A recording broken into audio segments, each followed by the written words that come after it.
For decades, Rafael Trujillo was hailed as a savior, a godlike figure to the Dominican people. His grandiose public works and staunch anti-communist stance won him favor with both his nation and the United States. But beneath this facade of prosperity and loyalty, a series of events began to unravel the illusion, exposing the true nature of his regime. The first crack in Trujillo's veneer of invisibility came with the disappearance of Jesus Galindez on March 12, 1956. Galindez, a Spanish politician, writer, and Columbia University professor, was working on a report that would expose the dark truths of Trujillo's rule. On a cold night in New York City, Galindez was allegedly kidnapped and murdered by Trujillo's intelligence operatives. His brazen act of international abduction and murder sent shockwaves through the global community.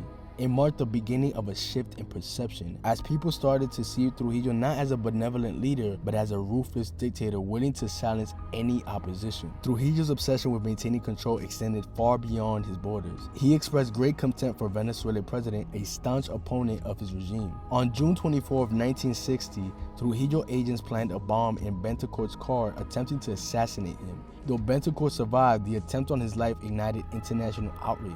The Betancourt incident was a tipping point. Outraged, the Organization of American States unanimously voted to sever diplomatic relations with Trujillo's government and imposed economic sanctions on the Dominican Republic. Trujillo's actions had isolated him on the world stage, but his most heinous act was yet to come.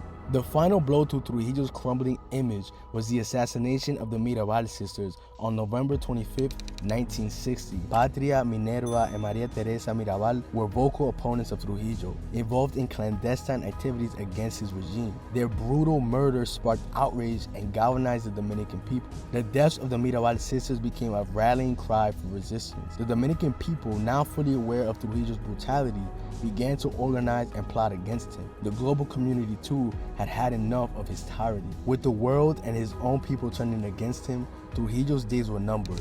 If you enjoyed this video, make sure to like and subscribe. And if you want to watch the full video, you could click right here.